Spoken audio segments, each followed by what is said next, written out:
नमस्कार शेतकरी मित्रांनो. तुमचा देखील पी-एम किसानचा हप्ता आला नाही का? काळजी करू नका. आता मी तुम्हाला अगदी सोप्या भाषेत सांगणार आहे, की तुमचा हप्ता का थांबला व तसेच तो मिळण्याकरिता तुम्हाला काय करावे लागेल तर. सर्वप्रथम आपल्याला pmkisan.gov.in ही वेबसाईट ओपन करून घ्यायची आहे. बघा, ही वेबसाईट ओपन झाल्यानंतर आपल्याला इथे खाली स्क्रोल करून घ्यायचे आहे. खाली आल्यानंतर आपल्याला इथे फार्मर कॉर्नरमध्ये मुख्यतः 12 प्रकारचे ऑप्शन बघायला मिळणार आहे.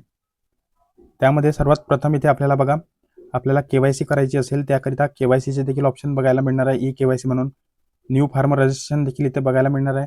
नवीन शेतकऱ्याची नोंदणी करण्याकरिता आणि तसेच त्या नोंदणी केलेली स्टेटस बघायची असेल त्याकरिता आपल्याला स्टेटस ऑफ सेल्फ रजिस्ट्रेशन आणि बघा आपल्याला इथे लास्ट कॉर्नरमध्ये नो युअर स्टेटस त्याचे देखील आपल्याला ऑप्शन बघायला मिळणार आहे. मुख्यतः आपल्याला या व्हिडिओमध्ये काम पडणार आहे. तुमचा हप्ता आला नसेल त्याकरिता आपल्याला नो युअर स्टेटसमध्येच आपल्याला जावं लागणार आहे.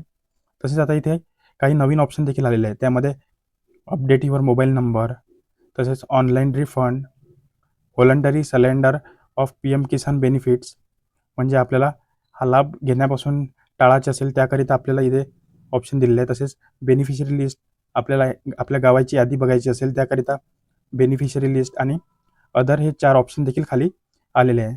मुख्यतः आपल्याला यांची सध्या काही कामं पडत नाही, त्यामुळे आपण यांच्याकडे काही लक्ष देणार नाही आहे. आपण सर्वात प्रथम नो युअर स्टेटस यामध्ये जाणार आहे. चला मग सर्वात पहिले आपण इथे नो युअर स्टेटसवर क्लिक करून घेऊया. नो युअर स्टेटस मी आपल्याला बघा हायलाईट देखील करून दाखवतोय. त्यावर क्लिक करून घ्या. त्यानंतर बघा इथे आपल्याला रजिस्ट्रेशन नंबर टाकून घ्यायचा आहे आणि हा कॅप्चा देखील इथे टाकून घ्यायचा आहे. बघा स्क्रीनवर आपल्याला दिसत असेल, मी हायलाईट करून दाखवतोय.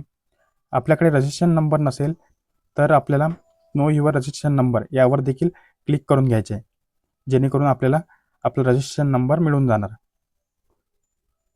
चला तर मग आपण पहिले नो युअर रजिस्ट्रेशन यावर क्लिक करून घेऊया. यामध्ये मुख्यतः आपल्याला 2 प्रकारे आपला रजिस्ट्रेशन नंबर काढू शकतो आपण. त्यामध्ये मोबाईल नंबर आणि आधार नंबर.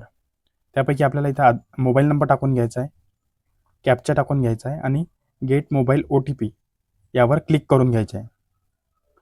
त्यानंतर बघा आपल्याला इथे दुसरे देखील ऑप्शन बघायला मिळणार आहे, ते म्हणजे आधार नंबरनी देखील आपण इथे रजिस्ट्रेशन नंबर काढू शकतो. त्याकरिता आपल्याला आधार नंबरवर क्लिक करून घ्यायचे आहे. इथे आपला आधार नंबर टाकून घ्यायचा आहे, कॅप्चा टाकून घ्यायचा आहे आणि गेट आधार OTP यावर क्लिक करून घ्यायचे आहे. चला तर मग आपण इथे सर्वप्रथम आपला आधार कार्ड नंबर टाकून घेऊया आणि कॅप्चा देखील टाकून घेऊया, जेणेकरून आपल्याला देखील आपला रजिस्ट्रेशन नंबर माहीत होऊन जाणार. मी इथे आधार कार्ड नंबर टाकून घेतोय. बघा आधार कार्ड नंबर आणि कॅप्चा टाकून घेतलेला आहे आणि गेट आधार OTP यावर क्लिक करून घ्यायचं आहे.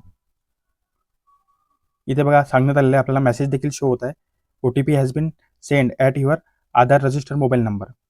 आपला जो कोणता आधारला लिंक असेल त्यावर हा OTP जाणार आहे. तो OTP टाकून घ्यायचा आहे आणि गेट डिटेलवर क्लिक करून घ्यायचा आहे. बघा OTP टाकला आहे मी आणि गेट डिटेलवर क्लिक करून घ्यायचे आहे. बघा इथे आपल्याला आपले रजिस्ट्रेशन नंबर आणि नेम देखील पूर्ण शो होणार आहे.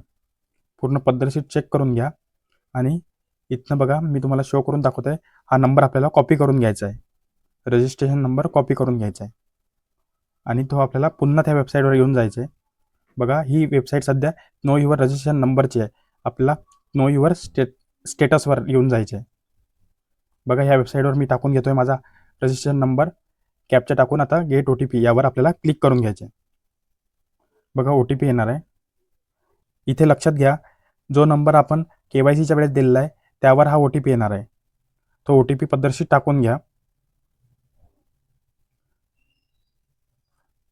OTP टाकल्यानंतर गेट डाटा यावर आपल्याला क्लिक करून घ्यायचं आहे. त्यानंतर बघा आपल्याला इथे पूर्ण पर्सनल डिटेल आपल्याला दिसत आहे. पूर्ण पद्धतशीर बघून घ्या. त्यामध्ये बघा मी खाली स्क्रोल करतोय. बघा पूर्ण माहिती त्यामध्ये registration number, date of registration, तसेच name of farmer, father name, address आणि मोबाईल नंबर, सर्व माहिती पद्धतशीर बघून घ्या.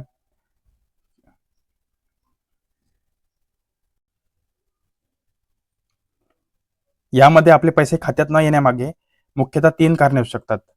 ती कारणे बघण्याकरिता आपल्याला इलिजिबिलिटी स्टेटस बघा, आता मी इथे इलिजिबिलिटी स्टेटसवर क्लिक करून घेतोय. आपली पूर्ण माहिती इथे पद्धतशीर बघून घ्यायची आहे आपल्याला.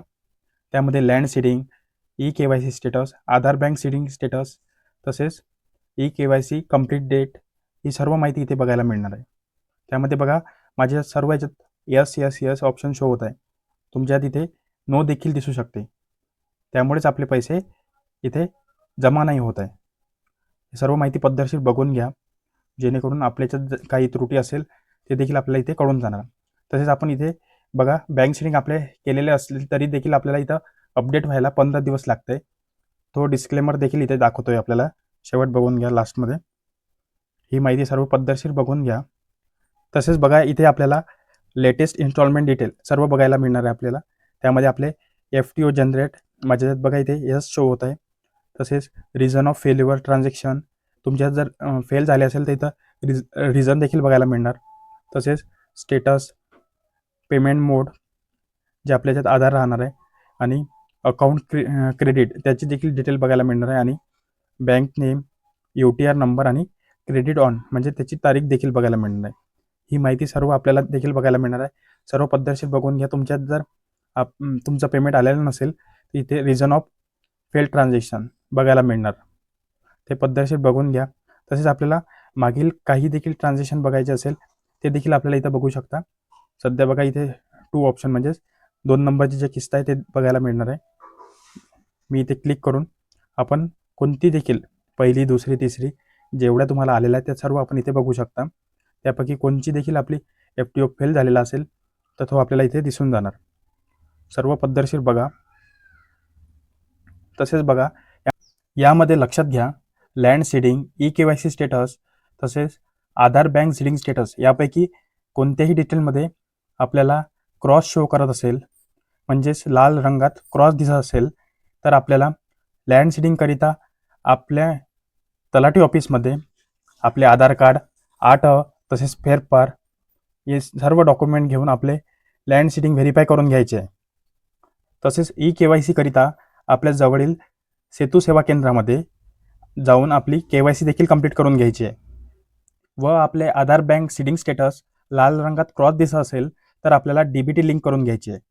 DBT लिंक कशी करावी त्याकरिता देखील आपल्या चॅनलवर व्हिडिओ आलेला आहे, तो डिस्क्रिप्शनमधून बघून घ्या, जेणेकरून आपली देखील DBT लिंक होऊन जाणार.